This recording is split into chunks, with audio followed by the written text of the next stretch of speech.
Hello friends, welcome to drone academy. நம்ம இன்னைக்கு இந்த லைவ் கிளாஸ் வந்து என்ன தவிர பற்றி பார்க்க போகிறோம் அப்படின்னா, 8ஆம் வகுப்பு 2ஆம் பருவத்தில் முதலியல். ஓகே, ஓவராலாக பார்த்தீங்கன்னா 4வது இயலை வந்து பார்க்க போகிறோம். ஸோ தலைப்பு என்ன அப்படின்னா கல்வி கரையில். ஓகேவா, மொத்தமாக இதில் வந்து 2 செய்யுள் பகுதி, உரைநடை பகுதி, அதே மாதிரி துணைப்பாட பகுதி, ஒரு இலக்கண பகுதி இருக்குது. சரிங்களா? ஸோ எல்லாமே ரொம்ப முக்கியமானது தான். இந்த துணைப்பாட பகுதி மட்டும்தான் நம்ம வந்து படிக்காமல் இருக்க போகிறோம். மீதி எல்லாமே வந்து கண்டிப்பாக நம்ம படிக்க வேண்டியதுதான். எக்ஸாமில் சிலபஸை கவர் ஆகக்கூடிய டாபிக் தான். சரிங்களா?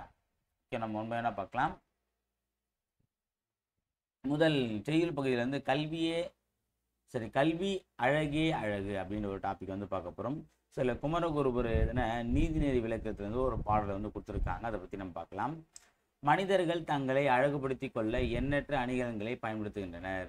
அவை தங்கம், வெள்ளி போன்ற விலைமதிப்பு மிக்க உலோகங்களால் செய்யப்பட்டவையாக உள்ளன. ஆனால் மனிதனுக்கு அழகையும் உயர்வையும் தரக்கூடிய உண்மையான அணிகலன் எது என்பதை நீதிநெறிகளுக்கும் கூறுகிறது. என்னன்னா, நம்ம மனிதர்கள் வந்து நிறைய ஆபரணங்களை அணிகலன்களை வந்து அணிஞ்சுக்கிறோம். ஓகேவா, அதுதான் நமக்கு அழகுன்னு சொல்லிட்டு நம்மளே நினைச்சுக்கிறோம். ஓகேவா, ஆனால் நமக்கு தேவையான அணிகலன், நமக்கு அழகு சேர்க்கக்கூடிய அணிகலன் எது என்பது இந்த நீதிநெறி விளக்க ஒரு பாடல் வந்து உணர்த்துது. அது என்னத்தை நம்ம வந்து பார்க்கலாம். ஃபர்ஸ்ட் பாடலை பார்த்துரும். கற்றோர்க்கு கல்வி நலனே கலனல்லால் மற்றோர் அணிகலன் வேண்டாவாம். முற்ற முழுமணி பூணுக்கு பூன் வேண்டா யாரே அழகுக்கு அழகு செய்வார் அப்படின்னு சொல்லி முடிக்கிறாங்க. என்னுடைய அர்த்தம் என்னன்னு பார்த்தீங்கன்னா, ஒளிரும் மணிகளால் செய்யப்பட்ட அணிகலனுக்கு மேலும் அழகூட்ட வேறு அணிகலன் தேவையில்லை. அதுபோல கல்வி கற்றவர்க்கு அவர் கற்ற கல்வியே அழகு தரும். ஆகியால் அழகு சேர்க்கும் பிற அணிகலன்கள் அவைக்கு தேவையில்லை அப்படின்னு சொல்றாங்க. ஓகேவா, அதாவது ஒளிரக்கூடிய மணிகளால் செய்யப்பட்ட அணிகளை நம்ம வந்து போட்டிருந்தோம் அப்படின்னா அதுக்கு மேலே இன்னொரு அணிகளும் போட்டு தேவை. இப்போ வைர நெக்லஸ் போட்ட பிறகு தங்க அடிகளை நம்ம போகணும் அவசியம் இல்லை. ஏன்னா அதே போதும், அந்த ஒரு வைர நெக்லஸே போதும்னு சொல்கிறாங்க பற்றி. அதே மாதிரி தான் ஒரே நகை நம்ம போட்டோம் அப்படின்னா அது தான் இன்னொரு அணிகள் போடணும் அவசியம் கிடையாது.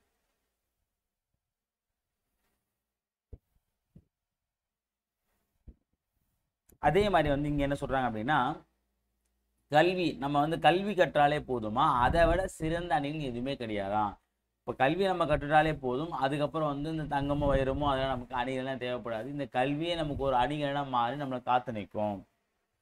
ஓகேவா, ஸோ இதை விட வந்து பெரிய விஷயம் எதுவுமே கிடையாது.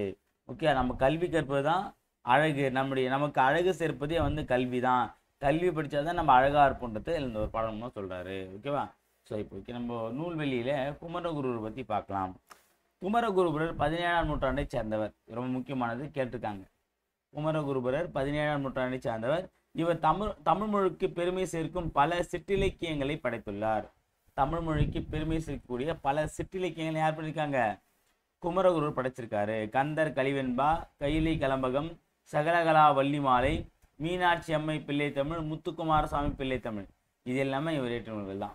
ரொம்ப முக்கியமானது. கந்தர் கலிவெண்பா, கைலை கலம்பகம், சகலகலா வள்ளி மாலை, மீனாட்சி அம்மை பிள்ளை தமிழ், முத்துக்குமாரசாமி பிள்ளை தமிழ், இது எல்லாமே வந்து இவர் இயற்றிய நூல்கள்.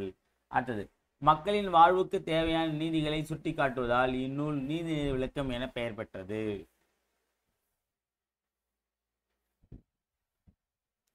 இந்த நீதிநெறி விளக்கத்துக்கு ஏன் அந்த பேர் வந்துச்சு அப்படின்னு கேட்டிங்க அப்படின்னா, மக்கள் வாழ்வுக்கு தேவையான நீதிகளை, ஓகே, இப்போ ஒரு மக்கள் வந்து பார்த்தீங்கன்னா சரியாக வாழணும் அப்படின்னா அந்த நீதி தராமல் இருக்கணும் அப்படின்னா சரியான நீதி எது என்பதை சுட்டி காட்டும் விதமாக வந்து நிறைய பாடல்கள் வந்து ஏற்றிருக்காங்க. அதனால தான் இதுக்கு என்ன சொல்கிறாங்க, நீதி நெறி விளக்கம் அப்படின்னு சொல்லிட்டு குறிப்பிட்றாங்க. கடல் வாழ்த்து உட்பட 102 வெண்பாக்கள், கடல் வாழ்த்தோடு சேர்த்து மொத்தம் 102 வெண்பாக்களை கொண்டு தான் இந்த பாடல். ஓகேவா, ஓகே. அடுத்தது நாலடியாரில் வரக்கூடிய ஒரு பாடல் வந்து கொடுத்துருக்காங்க. இந்த பாடலை கண்டிப்பாக நீங்கள் படிச்சுக்கணும். ஏன்னா நாலடியார் வந்து நமக்கு சிலபஸ் கவர் ஆகிறதுனால கண்டிப்பாக நம்ம படிச்சு வச்சுக்கோங்க. என்ன கொடுத்துருக்காங்க பாருங்கள். கல்வி கரையில் கற்பவர் நாள் சில மெல்ல நினைக்கின் பிணி போல தெல்லிதின் ஆராய்ந்தமையுடைய கற்பவே நீரொழிய பாலுன் குறுகின் தெரிந்து. இந்த வரை ரொம்ப முக்கியமானது வந்து கல்வி கரையில் கற்பவர் நாள் சில மெல்ல நினைக்கின் பிணி போல, இதை டிவிஸை கேட்டிருக்காங்க. ஓகேவா, கற்றவருக்கு அழகு தருவது என்னன்னு பார்த்தீங்கன்னா கல்வி தான். கற்றவருக்கு அழகு தருவது கல்வி தான். அப்புறம் கலன் அல்லால் என்னும் சொல்லி பிரித்து எழுதியிருப்பது கலன் கூட அல்லால்.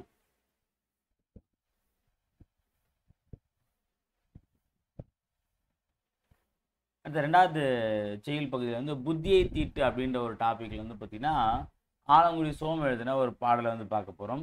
ஸோ இது வந்து சிலபஸை கவர் ஆகலை அப்படின்னாலும் ஒரு கிளான்ஸ் பார்த்து வச்சுட்டு ரொம்ப நல்லது. ஓகேங்களா?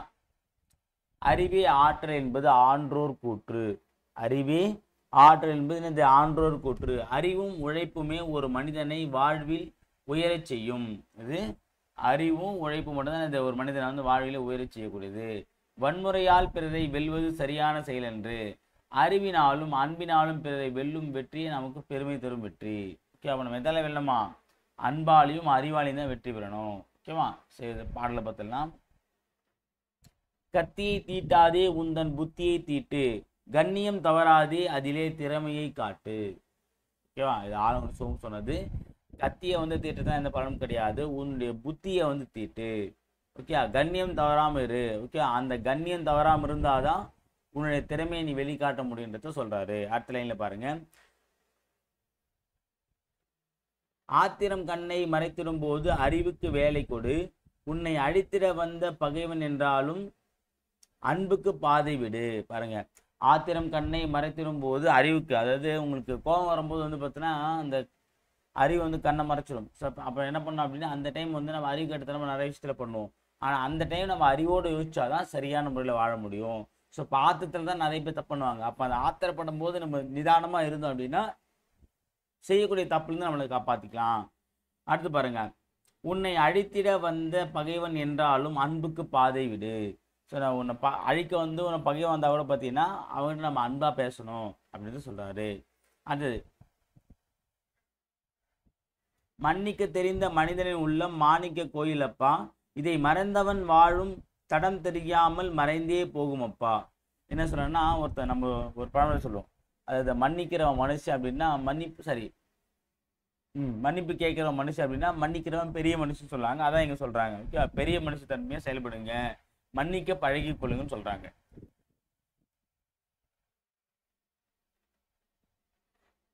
அடுத்து பாருங்க, இங்கே இருப்பது சில காலம், இதற்கு ஏனோ அகம்பாவம், இதனால் உண்டோ உருளாவம், இதை எண்ணிப்பாரு தெளிவாகும். பாருங்க, இவ்வளவு அழகான ஒரு லைனு. இங்கே இருப்பது, ஏன்னா இப்போ நம்ம பூமிக்கு வந்து அப்படின்னா சில காலம் தான் வாழ போறோம். ஓகேவா? அதுக்குள்ள ஏன் இந்த அகம்பாவம், இந்த ஒரு கோபம் செருக்கலாம் எதுக்குன்னு கேட்குறாரு. இதனால் உண்டோ உருளாகும், இதனால என்ன லாபம் இருக்கா? மற்றவங்க நம்ம கோபப்படுறதுனால, ஓகேவா, அவங்கள வந்து நம்ம புறாமப்படுத்த லாபம் இருக்கா? ஒன்றுமே கிடையாது. இதை எண்ணிப்பாரு தெளிவாகும். இதை நம்ம நினைச்சு பார்த்தாலே நமக்கு ஒரு தெளிவான மனநிலை கிடைக்கும் அப்படின்னு சொல்றாரு. ஓகேவா? ஆலங்குடி சோம எழுதின ஒரு பாடல். தடம்னா அடையாளம், அகம்பாவம்னா செருக்கு. இப்போ நம்ம நூல்வெளியை பார்க்கலாம். ஆலங்குடி சோமு திரைப்பட பாடலாசிரியாக புகழ்பெற்றவர். திரைப்பட பாடலாசிரியாக புகழ்பெற்றவர் தான் ஆலங்குடி சோமு. சிவகங்கை மாவட்டத்தில் உள்ள ஆலங்குடி என்னும் ஊரில் பிறந்தவர். எங்க பிறந்திருக்காரு? சிவகங்கை மாவட்டம் ஆலங்குடி. ஓகேவா? தமிழ்நாடு அரசின் கலைமாமணி விருது பெற்றவர். தமிழ்நாடு அரசுடைய கலைமாமணி விருதையுமே நம்மளுக்காரு இவர் பெற்றிருக்காரு. ஓகேவா? இதுல இருந்து ஒரு படம் நம்ம கொடுத்துருக்காங்க, அதை பார்க்கலாம். அடுத்தது,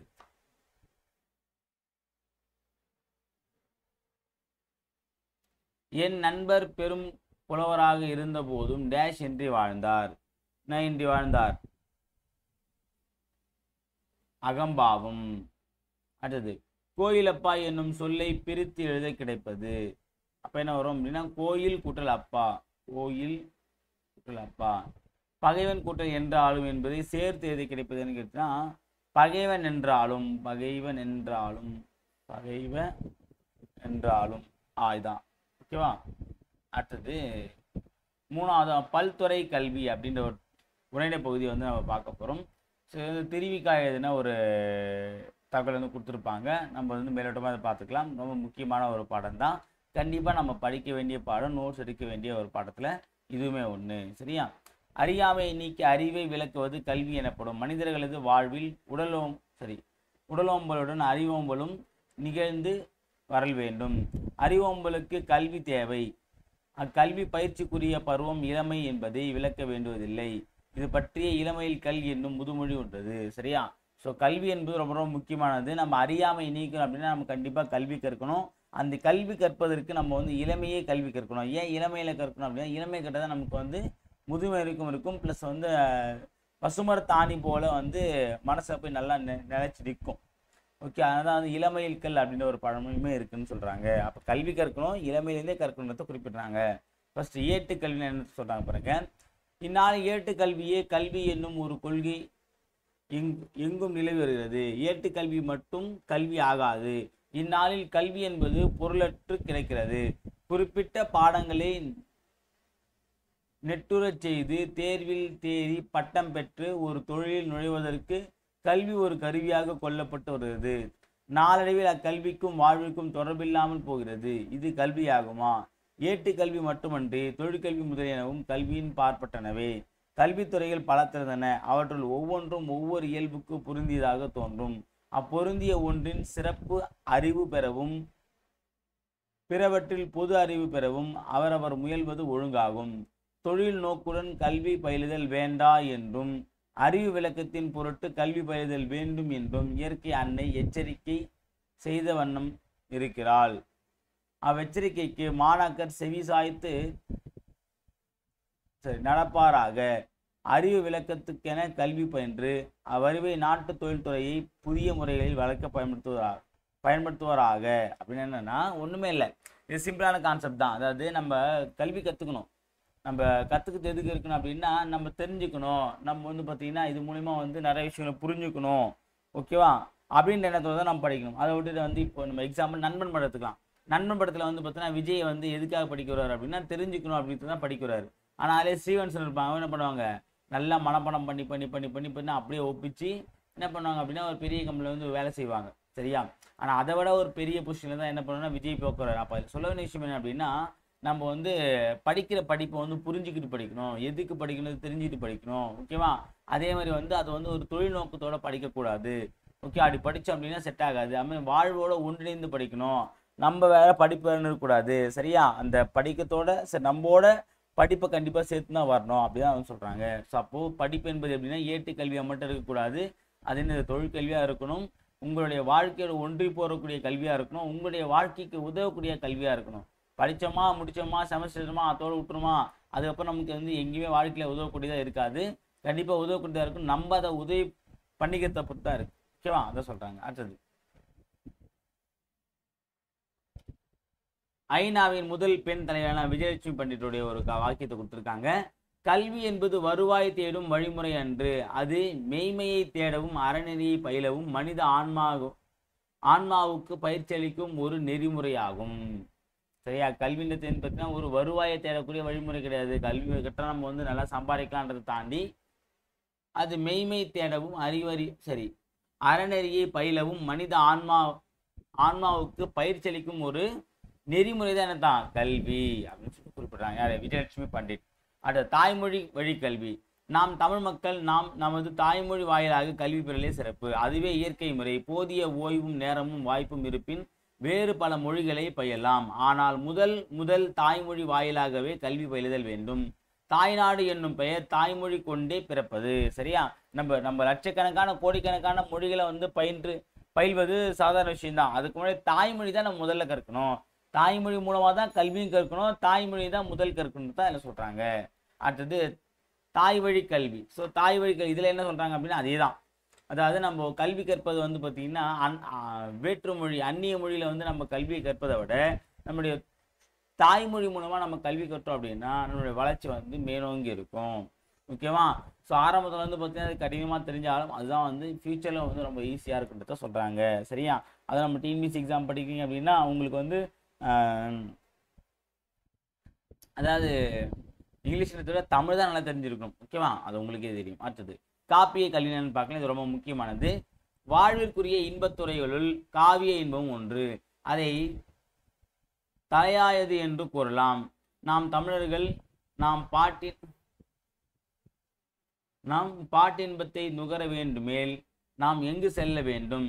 தமிழ் இலக்கியங்களுக்கிடையே அன்றோ தமிழ் இலக்கியங்கள் பல இருக்கின்றன. சரியா? நமக்கு வந்து பாட்டின்பம் வேணும் அப்படின்னா நம்ம தமிழ் இலக்கியத்தான் போகணும். அப்படி பார்த்தா நிறைய தமிழ் இலக்கியங்கள் இருக்கு. அதை ஒன் பை ஒன்னா சொல்றேன். இது ரொம்ப முக்கியமானது. பொறுத்தவரை கேட்பாங்க, நோட் பண்ணி வச்சுக்கோங்க. ஓகேவா? இயற்கை ஓவியம் 10 பாட்டு. இயற்கை ஓவியம் இது 10 பாட்டு. இயற்கை இன்பக்களம் வந்து கலித்தொகை. இயற்கை வாழ்விலம் வந்து திருக்குறள். இயற்கை இன்ப வாழ் நிலையங்கள் வந்து சிலப்பதிகார மணிமேகலை. இயற்கை தவம் வந்து சிந்தாமணி, இயற்கை பரிணாமம் வந்து கம்பராமாயணம், இயற்கை பரிணாமம் வந்து கம்பராமாயணம், இயற்கை அன்பு பெரிய புராணம், இயற்கை இறை அருள் வந்து பார்த்தீங்க அப்படின்னா தேவார திருவாசக திருவாய்மொழிகள். ஓகேவா? இத்தமிழ் கருவூலங்களை உண்ண உண்ண உள்ளத்தெழும் இன்பம் அன்பை சொல்லால் சொல்ல இயலாது. ஓகேவா? இதெல்லாம் நம்ம கண்டிப்பாக படிக்கும். இலக்கிய இன்பத்தை கண்டிப்பாக தெரிஞ்சுக்கணுன்றத இந்த ஒரு பாடல சொல்றாங்க. இது ரொம்ப ரொம்ப முக்கியமானது, நோட் பண்ணி வச்சுங்க. ஓகேவா? அடுத்து இயற்கை கல்வி. நீங்கள் ஏடுகளை பயில்வதுடன் இல்லாது ஓய்ந்த நேரங்களில் இயற்கை நிலையங்களில் புகுந்து இயற்கை கழகத்தில் நின்று இயற்கை கல்வி பயில்வீர்களானால் இயற்கையோடு ஏந்த வாழ்வு நடந்த வல்லவர்களாவீர். காடு செறிந்த ஒரு மலை மீது ஏறி ஒரு மரத்தடியில் நின்று மண்ணையும் விண்ணையும் நோக்குங்கள். இயற்கை ஓவியத்தை கண்டு மகிழுங்கள். மண் வழங்கும் பரந்த பசுமையிலும் வெண்மையிலும் விண் வழங்கும் நீளத்திலும் தோய்ந்து திளையுங்கள். காலையில் இளஞாயிறு கடலிலும் வானிலும் உமிழ்ந்து எழுங்காட்சியை நெஞ்சில் எழுதுங்கள். ஸோ அப்போ என்னன்னா இயற்கையை ரசிங்க. ஓகேவா? நம்ம வந்து சும்மா வந்து ஏட்டுக்கல்வி மட்டும் படித்தா மட்டும் போதாது. அதோடு சேர்த்து என்ன பண்ணணும் அப்படின்னு பார்த்தீங்க அப்படின்னா இயற்கையை நம்ம வந்து ரசிக்கணும். பார்க்குற இயற்கையில் என்னென்ன விஷயம் நம்ம கற்றுக்குறோன்றத பார்க்கணும். காலையிலேருந்து மாலையிலேருந்து பார்த்தீங்கன்னா சூரியன் உதிக்கக்கூடியது, சூரியன் மறையக்கூடியது, அப்புறம் வந்து பார்த்தீங்கன்னா ஒரு இலைய செடியை கொடியை காட்டை வந்து ரசிக்கிறது, ஒரு மலையை ரசிக்கிறது, இதெல்லாம் வந்து ரொம்ப ரொம்ப முக்கியமானது. ஸோ இயற்கையை வந்து நம்ம ரசிக்கணும், அதுலேருந்து நிறைய விஷயத்தையும் கற்றுக்கணுன்றது தான் சொல்கிறாங்க. ஓகே, அடுத்து பாருங்க. அந்தியில் ஞாயிறு அமரும் கோலத்தையும் பறவைகள் பறந்து செல்வதையும் கால்நடைகளின் மணியோசையையும் காணுங்கள், கேளுங்கள். இவ்வாறு இயற்கை கழகத்தின் பயின்று சங்கப்புலவர்கள் யார் யார் பாருங்க, இளங்கோவடிகள், திருத்தக்க தேவர், திருஞான சம்பந்தர், ஆண்டாள், சேக்கிழார், கம்பர், பரஞ்சோதி முதலியோர் இயற்கை கோலத்தை எவ்வாறு எழுத்தோவியத்தில் இறக்கியிருக்கிறார்கள் என்று ஆராயுங்கள். ஓகேவா? ஸோ இவங்க நம்ம இளங்கோடிகளாகட்டும், திருத்தவராகட்டும், திருஞான சம்பந்தர், ஆண்டாள், சேக்கிழார், கம்பர், பரஞ்சோதி இவங்க எல்லாருமே வந்து பார்த்தீங்கன்னா இயற்கையை பற்றி அவ்வளோ பாடலை ஏற்றிருக்காங்க. அப்போ இயற்கையை ரசித்ததுனால தான் அவனை எழுத முடிஞ்சது. ஸோ அப்போ இயற்கையில வந்து ரசிப்பதுக்கு நிறைய இருக்கிறத சொல்றாங்க. அடுத்து இசைக்கல்வி. இன்றைய சூழலில் இசை பயிற்சியும் இன்றியமையாதாகுது. இசை பாட இயற்கை சிலருக்கு துணை செய்யும், சிலருக்கு துணை செய்வதில்லை. அத்துணை பெறாதர் இசை இன்பத்தையாதல் நுகர பயில்வாராக. பழைய தமிழர் இசைத்துறையின் நிலை கண்டவர் என்று ஈண்டு இருமாந்து கூறுகிறேன். தமிழ் யாழையும் குழலையும் என்னென்று சொல்வது, அந்த ரகரங்களை நினைக்கும் போதே அமிழ்தூறுகிறது. என்ன சொல்றாங்க அப்படின்னா, இசைன்றது பார்த்தீங்க அப்படின்னா ஒரு சில இயற்கையாக வரும், ஒரு சில பாடும்போது நல்லா பாடுவாங்க, ஒரு சில எவ்வளோ பண்ணாலும் நாராசமாக இருக்கும், குரலே வந்து கேட்கவே முடியாது. அவங்களுக்கு வந்து இசை மீது ஆர்வம் இருந்தாலும் அவங்களுடைய வாய்ஸ் எப்படி இருக்கும், அந்த இசைக்கு சற்றுமே ஒத்து போகாது. அந்த மாதிரி ஆட்களும் இருப்பாங்க. ஓகே, ஆனால் அவங்களும் கல்வி இசை கல்வி வந்து பார்த்தா கற்றுக்கொள்வது இன்றியமையாத ஒரு விஷயம்ன்றது சொல்கிறாரு. ஓகேவா? ஸோ அந்த யாழுடைய தன்மை, அப்புறம் வந்து பார்த்தீங்கன்னா அந்த குழலுடைய தன்மையெல்லாம் வந்து நம்ம தெரிஞ்சுக்கணும் அப்படின்னா அதனுடைய இனிமைக்கு ஏற்ற மாதிரி பாடல் பாடுறது பெரிய விஷயமா இருக்குன்னு சொல்கிறாங்க. ஓகேவா? இதில் வந்து பார்த்தீங்கன்னா ஒரு முக்கியமான ஒரு வரியை கொடுத்துருக்காங்க, பார்க்கலாம். ஏடென்று கல்வி சிலர் எழுதும் பேசும் இயலென்று கல்வி பலர் கெட்டாதென்னும் வீடென்று கல்வி ஒரு தேர்வு தந்த விளைவென்று கல்வி அது வளர்ச்சி வாயில் அப்படின்னு சொல்லிட்டு பார்த்தீங்கன்னா குலோத்துங்கன் சொன்னதா ஒரு பாடல் வந்து கொடுத்துருக்காங்க. ஏடென்று கல்வி சிலர் எழுதும் பேசும் இயலென்று கல்வி பலர் கெட்டாதென்னும் வீடென்று கல்வி ஒரு தேர்வு தந்த விளைவென்று கல்வி அது வளர்ச்சி வாயில். இந்த மாதிரி ரொம்ப ஃபன் நோட் பண்ணிச்சிங்க. அடுத்து பார்த்தீங்க அப்படின்னா நாடக கல்வி பார்க்கலாம். நாடக கல்வி வாழ்விற்கு வேண்டா என்று யான் கூறேன். இடைக்காலத்தில் நாடக கலையால் தீமை விளைந்த போது அதை சிலர் அழிக்க முயன்றதுண்டு. இப்போதைய நாடகம் நன்னிலையில் இல்லை என்பதை ஈண்டு விளக்க வேண்டுவதில்லை. நாடகத்துறைக்கு நல்வழியில் புத்துயிர் வழங்க வேண்டும். நாடகத்தை நல்வழிப்படுத்தி மாணாக்கரை அதன் கண் தலைப்படுமாறு செய்ய தமிழ் பெரியோர் முயல்வாராக. ஸோ நாடகன்றது பார்த்தீங்கன்னா ரொம்ப ரொம்ப முக்கியமான, நாடகக்கலை நம்ம கண்டிப்பாக தெரிஞ்சுக்கணும். ஆனால் இப்போ நாடகக்கலை முற்றிலும் வந்து அழிந்து வரக்கூடிய ஒரு விஷயமா இருக்குது. நம்ம பண்டிகை காலத்தில் தான் வந்து நாடகம் வந்து பார்க்குறோம், மற்ற டைம்லாம் வந்து டிவியில் போடக்கூடிய நாடகத்தை நம்ம வந்து பார்த்துட்ருக்கோம். சரியா? ஸோ அந்த நாடக முறை வந்து வளரக்கூடிய ஒரு முறைன்றதை குறிப்பிட்றாங்க. அடுத்து கடைசியாக பார்த்தீங்க அப்படின்னா அறிவியல் கல்வி. உலக வாழ்விற்கு மிக மிக இன்றியமையாதது அறிவியல் என்னும் அறிவுக்கலை. உடற்கூறு, உடலோம்பு முறை, அப்புறம் பூத பௌதிகம், மின்சாரம், நம்மை சுற்றியுள்ள செடி கொடி பறவை விலங்கு முதலியனவற்றினால் கோலியக்கம், கணிதம், அகத்திணை முதலிய வேண்டும். இது எல்லாமே வந்து பார்த்தோன்னா நம்ம கற்க வேண்டிய அறிவியல் பாடங்கள் தான். இந்நாளில் இவைகளை பற்றிய பொது அறிவாதல் பெற்றே தீரல் வேண்டும். புற உலக ஆராய்ச்சிக்கு அறிவியல் கொழு கொம்பு போன்றது. சரியா? புற உலகம்னா உலகத்தை தாண்டி நம்ம போயிட்டு ஆராய்ச்சி பண்ணோம் அப்படின்னா அதுக்கு அறிவியல் தான் நமக்கு இருக்கக்கூடிய ஒரே ஆயுதம், ஒரே ஒரு பற்று கம்பின்றத சொல்றாங்க. நம் முன்னோர் கண்ட பல உண்மைகள் அறிவியல் அறநன்றி இந்நூலில் உறுதி பெறல் அரிது. இக்கால உலகத்தோடு உறவு கொள்வதற்கு அறிவியல் தேவை. இந்த காலத்துல நம்ம வந்து நம்ம உலகத்தோடு ஒட்டி வாழணும் அப்படின்னா நம்ம அறிவியலை பற்றி கண்டிப்பாக தெரிஞ்சிருந்தாதான் அதை விஷயத்தை நம்ம வந்து பார்க்க முடியும். இல்லைன்னா வந்து வேஸ்ட் அப்படின்னு சொல்றாரு. ஓகேவா? அடுத்தது இவ்வளவு சொன்னது யார் அப்படின்னா திருவிக்கா. அவரை பத்தி நம்ம பார்க்கலாம். திருவிக்கா என்று அனைவராலும் குறிப்பிடப்படும் திருவாரூர் விருதாச்சலனார் கல்யாண சுந்தரம். திருவாரூர் விருதாச்சலனார் கல்யாண சுந்தரம் அரசியல், சமுதாயம், சமயம், தொழிலாளர் நலன் என பல துறைகளில் ஈடுபாடு கொண்டவர். என்னது? அரசியல், சமுதாயம், சமயம், தொழிலாளர் நலன் என பல துறைகளில் ஈடுபாடு கொண்டது யாரு? திருவிக்கா. சிறந்த மேடை பேச்சாளர், தமிழ் தென்றல் என்று அழைக்கப்படுவர். சிறந்த பேச்சாளர், அதே மேடை பேச்சாளர், சிறந்த மேடை பேச்சாளர், தமிழ் தென்றல் அப்படின்ற சிறப்பெரும் இருக்கு. இவர் மனித வாழ்க்கையும் காந்தியடிகளும், பெண்ணின் பெருமை, தமிழ்ச்சோலை, புதுமை வேட்டல், முருகன் அல்லது அழகு உள்ளிட்ட பல நூல்களை எழுதியுள்ளார். மனித வாழ்க்கையும் காந்தியடிகளும், பெண்ணின் பெருமை, தமிழ்ச்சோலை, புதுமை வேட்டல், முருகன் அல்லது அழகு இது எல்லாமே. இவரது இளமை விருந்து என்னும் நூலில் இருந்து சில தொகுப்பு இதில் கொடுத்துருக்காங்க. இளமை விருந்துன்றது தான் இந்த கல்வியை அழியாச்சலும் அப்படின்ற ஒரு டாப்பிக்கை கொடுத்துருக்காங்க.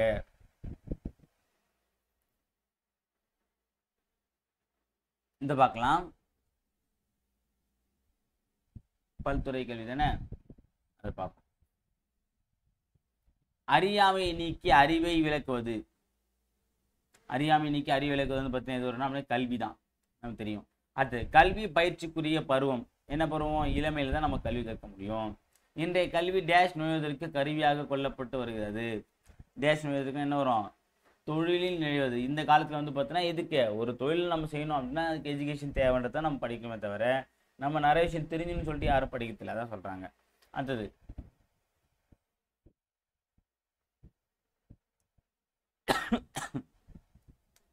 கலப்பில் டேஷ் உண்டு என்பது இயற்கை நுட்பம். முக்கியமானது கலப்பில் வளர்ச்சி என்பது முக்கியம், வளர்ச்சி உண்டு என்பது. அப்புறம் புற உலக ஆராய்ச்சிக்கு இது அறிவியல் தான் கொழு கொம்பு போன்றது, அறிவியல். அப்புறம் வாழ்விற்குரிய இன்பத்துறைகளில் தலையாயது இது காவிய இன்பம். வாழ்விற்குரிய இன்பத்துறையில் தலையாயதுமா காவிய இன்பம். ஓகேவா? அடுத்தது இயற்கை ஓவியம் என்ன வரும்?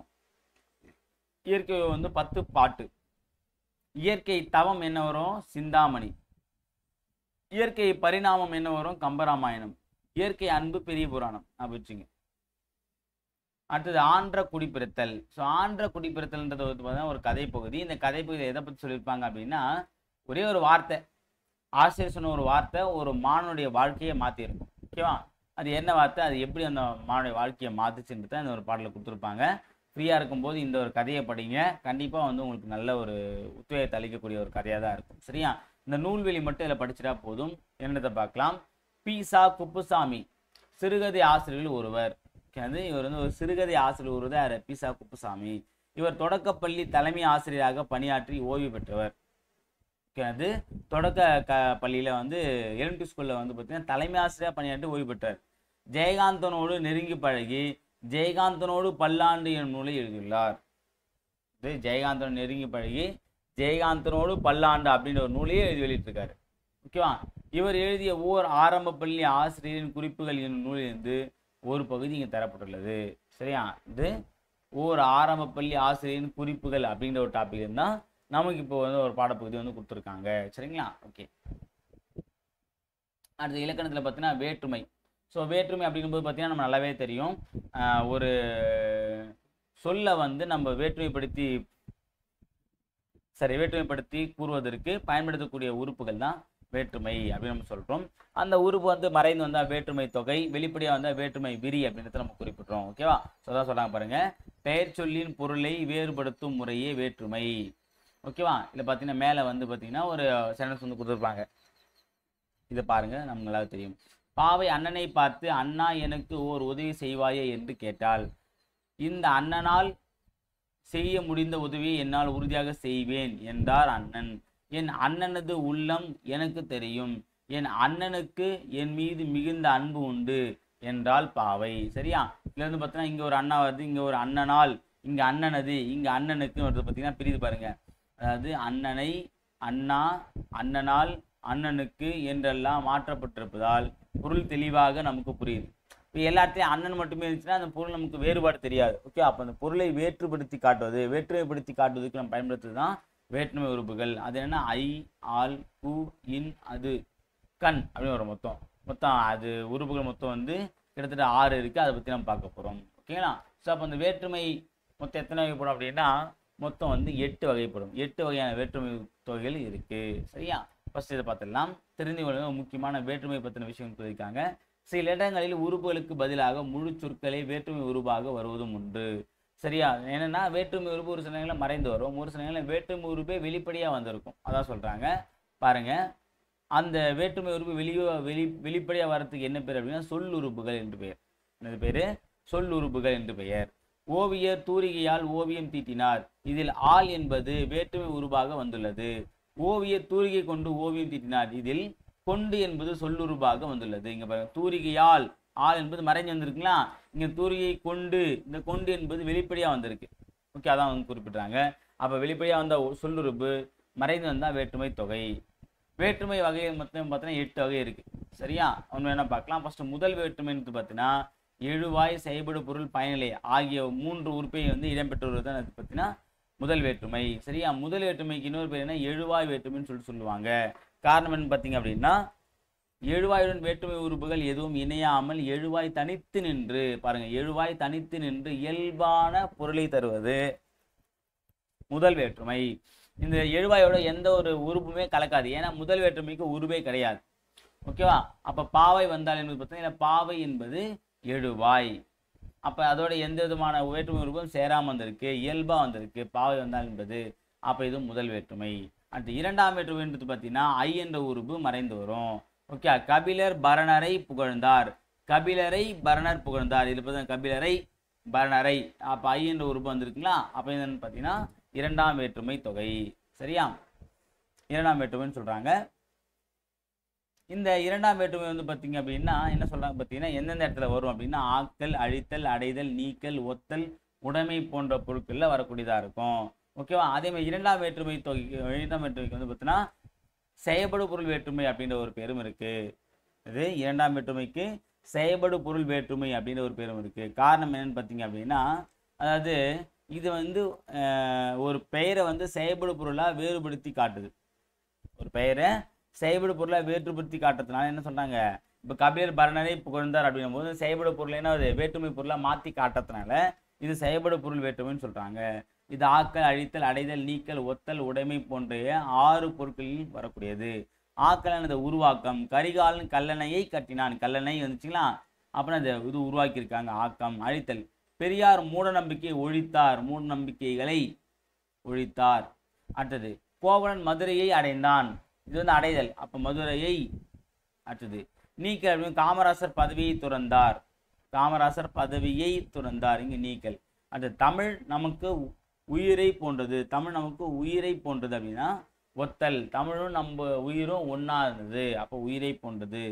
அடுத்தது வள்ளுவர் பெரும் புகழை உடையவர். உடைமை. உடையவர்னா இது புகழை உடையவர், புகழை கொண்டவர். அப்ப புகழை ஐ. அவ்வளவுதான். அடுத்து பார்த்தீங்கன்னா மூன்றாம் வேற்றுமை. மூன்றாம் வேற்றுமை வந்து பார்த்தீங்கன்னா ஆள், ஆண், ஒடு, ஓடு ஆகிய 4 மூன்றாம் வேற்றுமை உரிய உறுப்புகள் ஆகும். மூன்றாம் வேற்றுமை உரிய உறுப்புகள் எது? ஆள், ஆண், ஒடு, ஓடு. சரியா? மொத்தம் இது 2 வகையா பிரிக்கலாம். கருவி பொருள், கருத்தா பொருள் அப்படின்னு சொல்லி மொத்தம் 2 பிரிக்கலாம். இதுல கருவி எடுத்தீங்கன்னா முதல் கருவி, துணை கருவி, மொத்தம் 2 வகையா இருக்கு. முதல் கருவின்னு பார்த்தீங்க அப்படின்னா கருவியே செய்யப்படும் பொருளாக மாறுவது முதல் கருவி. இப்ப மரத்தால் சிலை செய்தான் அப்படின்னு பார்த்தீங்கன்னா அந்த மரமே என்ன இருக்கு, செதுக்கப்பட்டு உளியை கொண்டு செதுக்கி சிலையா மாறி இருக்கு. அப்ப அந்த கருவியே ஒரு பொருளா மாறி இருக்கு. அடுத்தது ஒன்றை செய்வதற்கு துணையாக இருப்பதுதான் துணை கருவி. உளியால் சிலை செய்தான்னா உளியில வந்து சிலை செய்ய மாட்டான், உளியை வச்சு கல்லுலையோ மரத்துலையோ சிலை செய்வான். சரி, அப்போ வந்து ஒரு செயல் செய்வதற்கு துணை புரிவது துணை கருவி. ஒரு பொருளே வந்து பார்த்தீங்கன்னா அந்த செய்கிற விஷயம் மாறுவது வந்து பார்த்தீங்கன்னா ஒரு கருவியே வந்து பார்த்தீங்கன்னா அந்த செயலாக மாறுது அப்படின்னா அது என்னது முதற்கருவி. ஓகே, இப்போ மரத்தால் சிலை செய்தனா மரம் தான் சிலையாக மாறி இருக்கு. இங்கே உளியால் சிலை செய்தனா உளி வந்து சிலையாக மாறல, உளியை கொண்டு சிலையை செய்தான் அப்படின்னு அர்த்தம். அதே மாதிரி கருத்தாவை பொறுத்த வரைக்கும் வந்து பார்த்தீங்கன்னா ஏவுதல் கருத்தா இயற்றுதல் கருத்து மொத்தம் 2 இருக்கு. ஏவுதல் கருத்தா பொதுவாக யாருக்கு வரும் அப்படின்னா மன்னன் தான். இப்போ வந்து பாருங்க, பிறரை செய்ய வைப்பது ஏவுதல் கருத்தா, கரிகாலனால் கல்லணை கட்டப்பட்டது. இதுல வந்து பார்த்தீங்கன்னா கரிகாலனால் கல்லணை கட்டப்பட்டது அப்படின்னா கரிகாலனே போயிட்டு கல்லணை கட்ட மாட்டான், என்ன பண்ணுவாங்க, கல்லணைய கட்ட சொல்லி கரிகாலன் ஆணையிட்டு இருப்பான். அப்போ இதுனா ஏவுதல் கருத்தா, ஒரு செயலை செய்யுமாறு மற்றவரை ஏவிடுவது. இதுவே வந்து பார்த்தீங்கன்னா இயற்றுதல் கருத்து அப்படின்னா சேக்கிழாரால் பெரிய புராணம் இயற்றப்பட்டது. எனது சேக்கிழாரால் பெரிய புராணம் இயற்றப்பட்டது அப்படின்னா அப்போ ஏற்றது யாரு, சேக்கிழார் தான், இவரே தான் ஏற்றிருக்காரு. அப்போ இது இயற்றுதல் கருத்தா. ஏவுதல் கருத்தானா இன்னொருத்தரை வந்து வேலை செய்ய வைக்கிறது, இயற்றுதல் கருத்தானா நம்மளே அந்த வேலையை முடிக்கிறது. ஓகேவா, நான் வச்சுங்க. அடுத்தது 4ஆம் வேற்றுமை. வேற்றுமை ஒரு வந்து பார்த்தீங்கன்னா கூ. இது எங்கெங்க வரும் அப்படின்னா கொடை, பகை, நட்பு, தகுதி, அதுவாதல், பொருட்டு, முறை, எல்லை என பல பொருள்களில் வரக்கூடியது. கொடை அப்படின்னா முல்லைக்கு தேர் கொடுத்தான் பாரி, முல்லைக்கு கொடுத்தான்னா கொடை. புகை மனிதனுக்கு பகை, புகை மனிதனுக்கு பகை, அவ பகை இருந்துச்சு. கபிலருக்கு பரணர் நண்பர் நட்பு, கபிலருக்கு. அப்புறம் கவிதைக்கு அழகு கற்பனை தகுதி, கவிதைக்கு இது அழகா இருக்கு தகுதியா இருக்கு அழகுதான், அப்போ கவிதைக்கு. அடுத்தது தயிருக்கு பால் வாங்கினான், தயிருக்கு பால் வாங்கினான் அதுவாதல். ஓகேவா, ஏன்னா தயிருக்குன்னா பால் எதுக்கு வாங்குறாங்க அப்படின்னா குடிக்கிறதில்லை, அது தயிராக மாற்றுறதுக்கு, அதுவா மாற்றுவதற்கு, அது அதுவாதல்.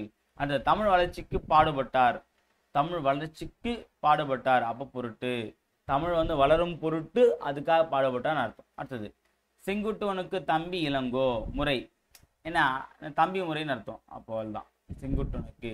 அது தமிழ்நாட்டுக்கு கிழக்கு வங்கக்கடல், தமிழ்நாட்டுக்கு கிழக்கு தானே இது வங்கக்கடல், இது வந்து எல்லை, எல்லாத்தையும் வரும்.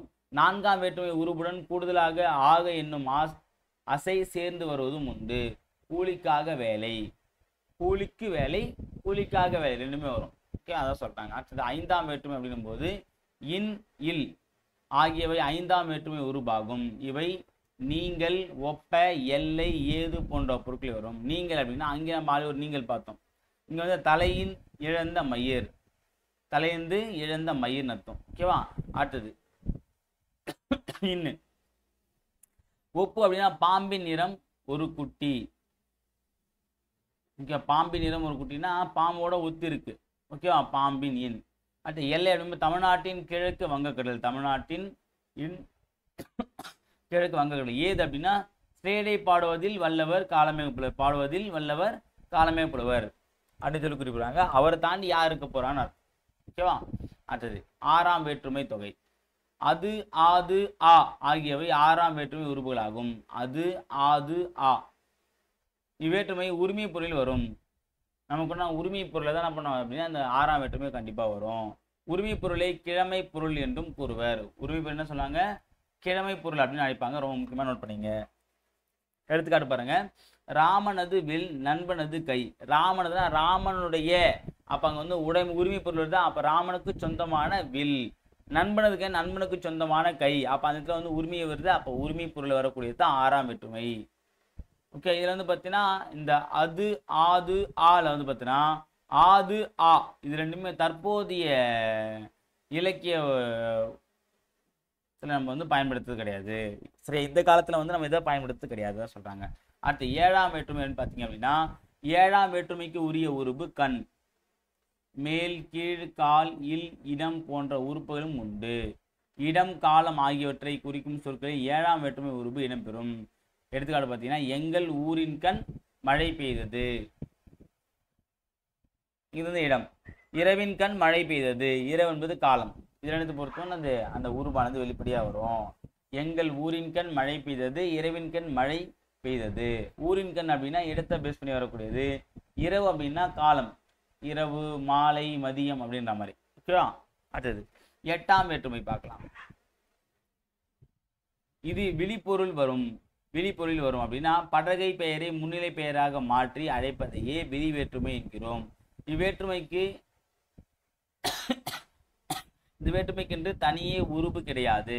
பெயர்கள் திரிந்து வழங்குவது உண்டு. அண்ணன் என்பதை அண்ணா என்று, புலவர் என்பதை புலவரே என்றும் மாற்றி வழங்குவது 8ஆம் வேற்றுமை ஆகும். அதாவது விழினன் அழைத்தல், ஒருத்தர் கூப்பிடுற மாதிரி அமையக்கூடிய வார்த்தைகள் தான் என்னன்னு பார்த்தீங்க அப்படின்னா, இப்போ அண்ணன் அப்படின்றது வந்து பார்த்தீங்கன்னா ஒரு வார்த்தை.